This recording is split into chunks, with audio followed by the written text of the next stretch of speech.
This is a production of PBS Charlotte.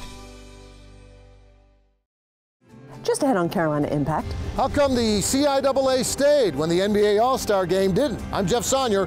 Stick around, we'll tell you how HB2 could affect the future of Charlotte's biggest tourism week of the year, coming up. Plus, some of the world's famous furniture manufacturers call North Carolina home, but skilled workers are in short supply. We'll head to Newton to a school that trains furniture makers. And in tonight's One Tank Trip, we'll visit a place that honors a bluegrass legend and offers so much more. Please don't go anywhere. Carolina Impact starts right now. Carolina Impact, covering the issues, people, and places that impact you. This is Carolina Impact. Good evening. Thanks so much for joining us. I'm Amy Burkett. Tonight's show takes us all over our great region. Indian Trail, Newton, Waxhaw, Shelby. But first, we begin in Charlotte. It's CIAA week, the biggest single week of the year for uptown hotels and restaurants. But this year, it could have been bigger. The city also booked the NBA All-Star Game the week before the CIAA, setting up a back-to-back basketball bonanza for Charlotte's tourism industry. But then came HB2. The NBA canceled, and now the CIAA tournament is re-looking at its future in Charlotte, too. Carolina Impact's Jeff Sonyer joins us from the Spectrum Center with more on the one that stayed and the one that got away. Yeah, good luck finding a hotel room or a dinner reservation, heck, even a parking space. Not when the CIAA is here in town. Because when they bring the basketball, that brings the basketball fans. And the CIAA fans bring their wallets wide open for a whole week. And when the stands are empty after the games or in between games, well, that's when the real party starts. Well, it's like being in a store on Christmas Eve at 5:59 p.m. Charlotte restaurants stay crowded even past midnight. The nightclubs have long lines even at noon. And the uptown hotels are booked solid all week long. People that are coming into town because they're supporting their school, they're coming in because they're here to see their friends. It's a family reunion, it's a class reunion, it's everything all rolled into one. We are in Charlotte for 2017, and we are looking forward to having an awesome, awesome tournament. So God bless you. But when the music stops at this year's tournament, the CIAA has another tough decision to make for next year's tournament. How much political pressure was the conference under to make a change like so many other events did? A lot of pressure. I mean, you're talking about something that's not just local and state. This is a national event. We're a national conversation and dialogue. Should I stay or should I go? CIAA Commissioner Jackie McWilliams is talking about North Carolina's House Bill 2, the so-called bathroom bill, which requires a man to use the men's room even if he identifies as a woman. Should I stay or should I go? And a woman to use the women's room even if she identifies as a man in all government-owned buildings. HB2 also overturns all local gay rights laws in favor of one statewide gay rights law.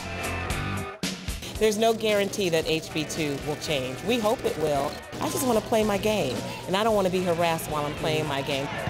Should I stay or should I go? So while the CIAA stays and plays in Charlotte this year, while deciding what to do next year, other big events are saying, no, we gotta go. Thank you. I thought it was going to be a secret, and then I saw the backdrop behind me. But it's my pleasure to announce that Charlotte is going to be the host of the 2017 NBA All-Star Game. That was NBA Commissioner Adam Silver before HB2, awarding Charlotte the NBA All-Star Weekend, back-to-back with this year's CIAA week. Without a doubt. I mean, we're talking about 14 to 16 days straight of hotel being sold out. Matt Allen, who manages the Hyatt House Hotel next to the arena uptown, says those two events together, 2 weeks in a row, would have been huge for Uptown's travel and tourism business. It would have been one of the biggest events the city has seen. I mean, I would have compared that very much to the Democratic National Convention. But that was before the NBA canceled the Charlotte All-Star game and all those Charlotte hotel rooms, all because of HB2. We stand united, being against any form of discrimination for any group in our society. The law as it now stands in North Carolina is problematic for the league. We had, at that time, close to $500,000 on the books for that one event. Wow. All of that went away. All gone. Absolutely. Would you like the cancellation number? What Allen's Hotel was left with instead was 9 days of vacant rooms and restaurants. The sidewalks outside the arena next door empty.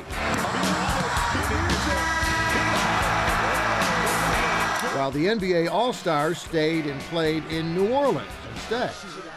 How helpless do you feel, given all the political discussion that directly affects your business? I have, I've been working in hotels for 20 some odd years now, and I've seen the ups and downs and all that. I've never lost business due to a simple piece of legislation like that.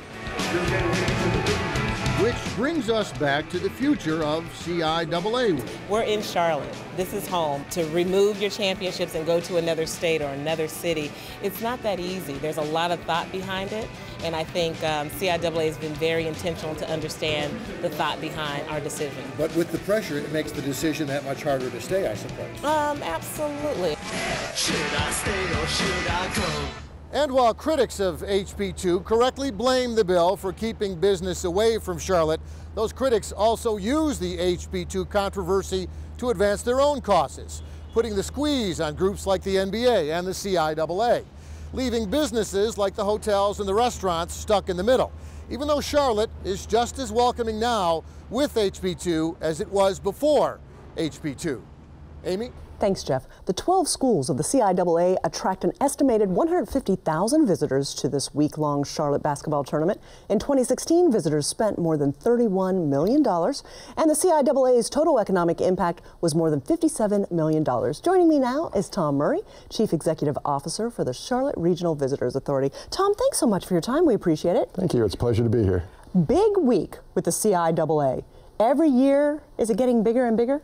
It has been. It's each year it seems to set a new record, and we've been excited about that. This year promises to be another strong year, and we're really excited about the impact it makes on our economy here and the way that our community can participate in such a cool event. It's our single largest event that we have on an annual basis and does a lot for our community. Help people understand just how many people from our community are involved in the tourism industry. Well, in the tourism industry, it is 1 in 9 people in Mecklenburg County work in the tourism industry, and it's an important part of what drives our economic engine. That's why the $6.5 billion industry that we promote is so important to our economy and also important to the people that work in it, who make their livelihoods and take care of their families based on the amount of work we can bring to them through tourism. So while tourism is such an important part, everybody knows HB2 has caused some challenges to our community from it. While we might not be attracting the big events like NBA that pulled out, there's still people coming and tourist dollars are still flowing in. Help us understand just how big of an impact that's been. Well, just to really put it in perspective, the biggest event we will have ever had would have been the NBA All-Star Game, maybe the DNC close to that. And when you think about that, that's about $100 million in economic impact, maybe a little bit more. On an annual basis, we generate $6.5 billion of economic impact through the tourism industry. And so there's 124,000 people in our MSA that work in that industry. And you can think about how it's a big event, but what we do every day is huge. And people are still coming. It really is the conferences that we've had more challenges attracting because of HB2. Yeah, it's the signature events that draw the opposition, and it's clearly there are people that are in the day-to-day conferences that are aware of the HB2 event, but the hotels continue to be busy. We are feeling the effect, but we happen to be in a very rich, strong market right now, and so we can't tell. We think we'd be better than we are, but we are still performing quite well. Frankly, the damage really will be long-term. When you think about these major events, we negotiate 3 to 10 years out for these events, and so it could be long-term damage that happens that we're not feeling yet in our current economy. So has it changed the way you have marketed the area because of this? Are you reaching out to different things or in different ways? Well, yeah, we surely are. We are, first of all, trying to make sure that people know who Charlotte really is. We launched the Always Welcome campaign, and we want people to know that Charlotte has always been a welcome community and that we always will be. Current policy doesn't define us, and we really think about our long-term perception that we're building within our community and outside our community as well. Within your organization that's trying to promote and attract people to come to this area, what do you see as the next steps? What can you do internally to try and draw more people here? Well, our team's working hard to handle the business that we get every day. We're working on numerous projects to make sure that we stay competitive. We've recently announced that we have done a competitiveness study of the convention district area, and we have launched a study to now expand the convention center to make us more competitive against the cities that we see every day, like Raleigh, Nashville, Austin, these cities that we compete with for the same business. And we're excited, we're investing. The tourism industry has generated resources that we can reinvest in our community, both for the visitor, but also so that the community can benefit. When you think about assets like the Spectrum Center that our locals benefit greatly from, but was funded by visitor economy. So we're moving forward. What's the thing that you think is a misconception that people just don't understand about how you work with locals to make an impact? I think, first of all, I would say that the visitor economy is really, it's really a team business. It takes so many different people. My team plays a role, but so do the private sector partners, so does government. So CIAA tournament is a good example of that. You know, we've worked really closely with the government staff, the city staff, the county staff, the police departments, the streets guys, all those folks. We've been planning for well over a year on how to make sure this is the best CIAA event ever. Tom Murray, CEO, we are so grateful for your time and all that you do to help bring tourists to our region. Appreciate it very much. Thank you very much. I appreciate it. You might not be aware that during the last 2 decades, lots of furniture manufacturing jobs have gone overseas from the Tar Heel State. But a comeback is happening in the Catawba Valley region. As Carolina Impact's Jeff Rivenbark explains, there's a local program helping to fill the skills gap in the workforce.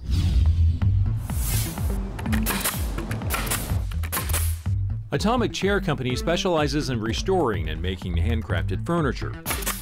I like to describe our furniture as mid-century modern inspired. Robert Butchko's interest in woodworking began when he was a boy. My father was a home craftsman himself, and I learned some skills from him. It had always been sort of a hobby for me. He designs the wood frames for sofas, chairs, rockers, and ottomans, similar to the furniture styles popular in the 1950s. So I think the interest in mid-century modern furniture, especially the vintage pieces, is because of the way they were constructed. We've strived to build our chairs and sofas in a similar fashion using high-quality materials and build them as strongly as possible so that they will last yet another lifetime. On the other side of the workshop, upholsterer Jordan Combs cuts thick pieces of foam for his next project. It's a skill that requires precision, patience, and perfection. I was a greenhorn when I came in, and they took me in and showed me the ropes, and I picked up pretty quick. 3 years later, Combs knows where to snip, cut, fold, and staple. I like working with my hands. Ensuring every square inch of fabric fits like a glove.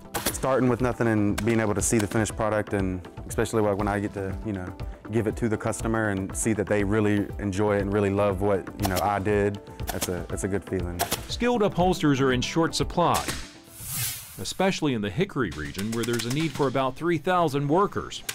Step inside the Catawba Valley Furniture Academy and you'll find workstations, upholstery equipment, and industrial sewing machines to train a new generation of furniture industry workers.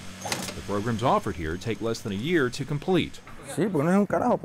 Jorge Roman has worked in the furniture industry for 10 years, and at night he shares what he's learned with students. I'm passionate about furniture. When I walked in here and I see my students hungry, like I was, it ignited a passion in me. And if I can give them something that took me 10 years to learn, and I give it to you 30 minutes, and you can go to your job and I fix that problem, I go home and I feel better. I feel accomplished. It's better than a paycheck.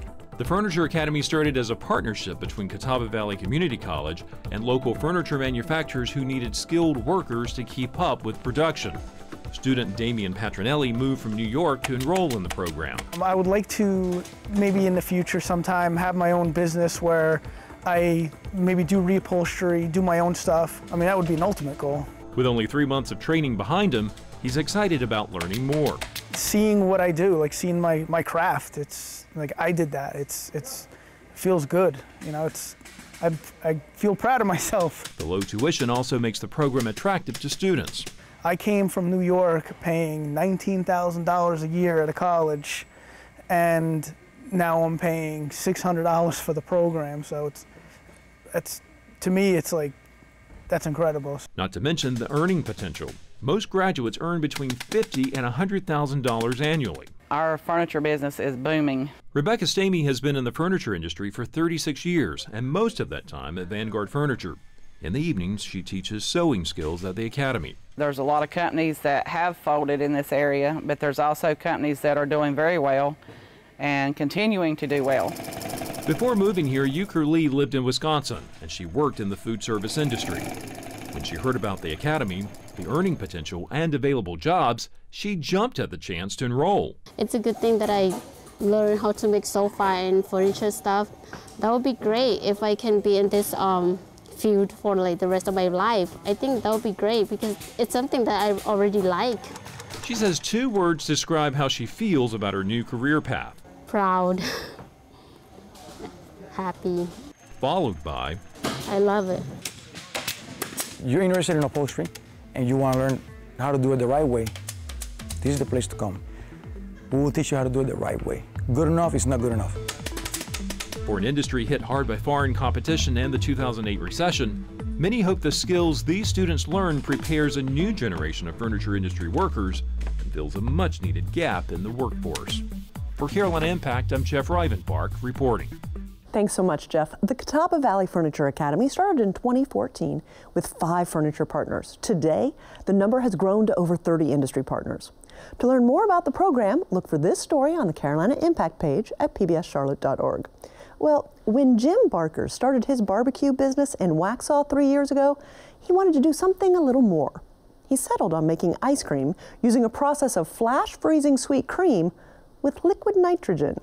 In tonight's Carolina Cookin' segment, Jason Terzes explains why a plate of pork just isn't complete without some freshly made ice cream. Ah, the image of the mad scientist, always concocting, inventing, creating, whether it's in the movies, cartoons, or real life.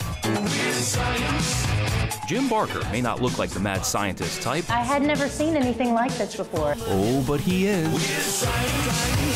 Let the liquid nitrogen start flowing out. It's quite mad scientist-like. Welcome to JB's Lazy Pig BBQ and Frozen Gold Ice Cream, right in the heart of downtown Waxhaw. You might see it on a science show, but you don't think it's ever going to come to your town. They say it's the only place in the Carolinas serving liquid nitrogen-infused ice cream.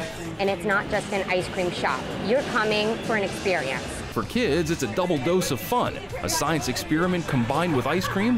How great is that?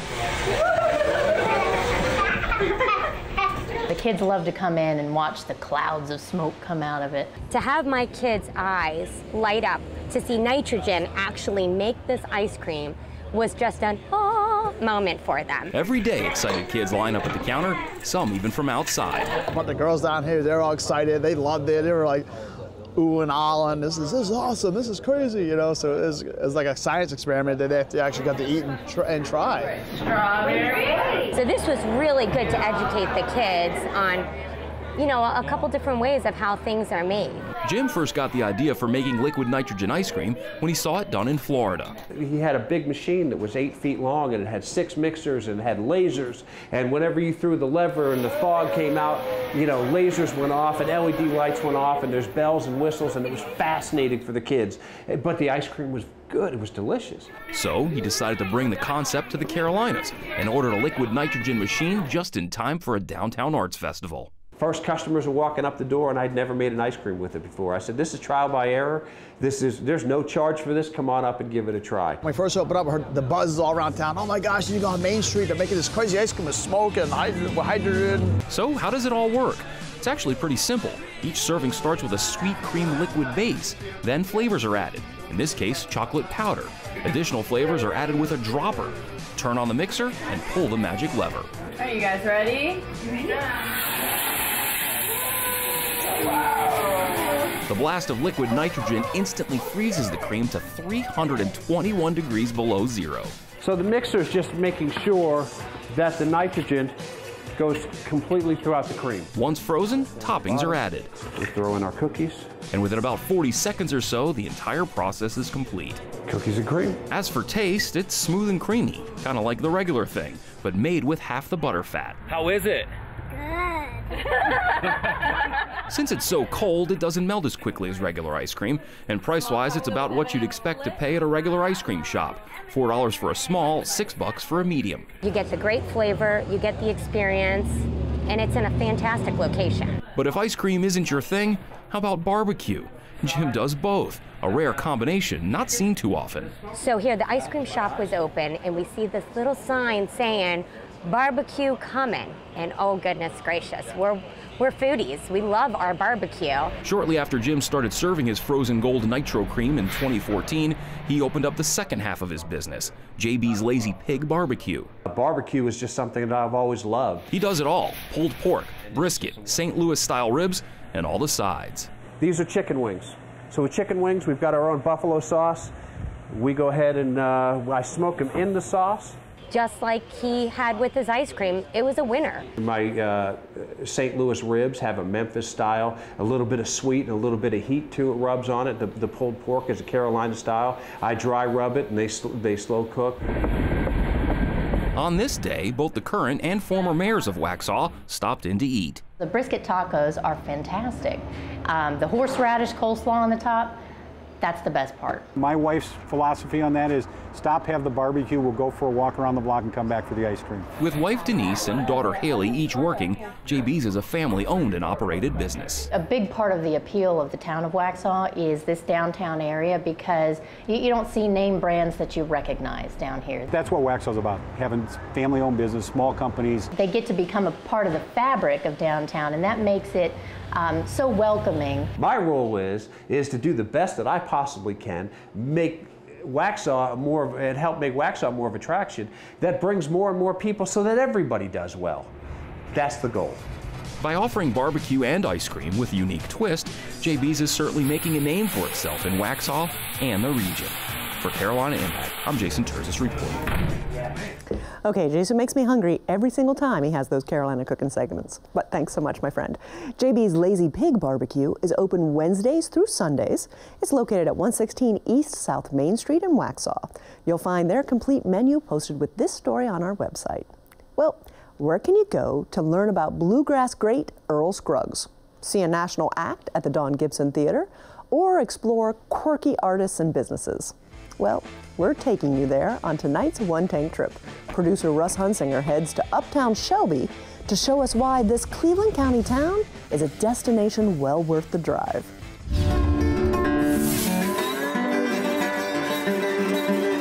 Uptown Shelby is a really special place.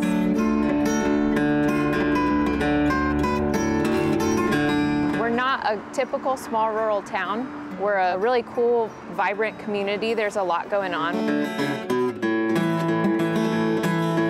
Shelby's really a hub for the region, and that's our goal, is to be a destination for the region. There's so many things to include. You'd have to really pick for just a day trip. We've got the Earl Scruggs Center, which is a great destination if you're interested in history or music or both, or the cultural legacy of banjos or bluegrass. We have the Don Gibson Theater, which is a great place to see a concert. I can't stop loving you. Don Gibson was a singer-songwriter spanned from the 50s all the way through the 70s with hits. Having sweet dreams about you. He was born right here in Shelby. That's an old Shelby boy. I think coming to Shelby, coming to a theater like the Don Gibson Theater, you get to be up close and personal with the artists. You get to meet most of the artists that come to the theater. I think we're one of the hidden jewels. Shelby, North Carolina is known for liver mush, the liver mush capital of the world. I don't want to know exactly what it is, but it is good. It's ground up pork liver. Oh, we sell about 100 pounds to 150 pounds a week. Very popular. Liver mush capital of the world. And you slice it and you fry it, and it's awesome. We have several liver mush producers locally, and people just love it here. They grow up with it, they love it, they embrace it. We have a liver mush festival coming up, so you have to come and try some if you have not had it. The Mush Music and Mutts Festival is an annual event every October. It draws thousands of people every year. We also have tons of eclectic shops and cool galleries. We have, I guess, a lot of different artists. We have painters, we have wood turners, a number of potters, jewelry makers, some fiber artists, knitters. So we have a nice variety here at the gallery. It's walkable, and that's important. Because, you know, when you can walk around downtown and get your shopping done and then go home, that's always nice. Lots of places to get locally made items, which is really neat. We could go from wine tasting to the beer tasting, ice cream, coffee, the olive oil store. It's a tasting store, so you can come in and taste some of the freshest olive oils around the world. The storefronts might have different stores or restaurants in them, but they have the old charm of a small town, and that's what I like. There's a lot of history here, a lot of North Carolina history as well as, you know, national history. So when people come here, I hope they take away that this is not a typical small town. It really is a special place where a lot of cool things are happening. Shelby has a really cool scene of its own and its own character. Thanks, Russ. Uptown Shelby is about an hour drive west of Charlotte. To learn more about upcoming events, look for a link with this story on our Carolina Impact page at pbscharlotte.org. Well, if you haven't done it already, please, oh please, friend us on Facebook. You'll stay up to date on all your favorite PBS shows, and you'll have a chance to win some monthly prizes. You just never know what goodies we're going to have up there. We also appreciate your time. Thanks so much for being with us. We look forward to seeing you back here again next time on Carolina Impact. Good night, my friends.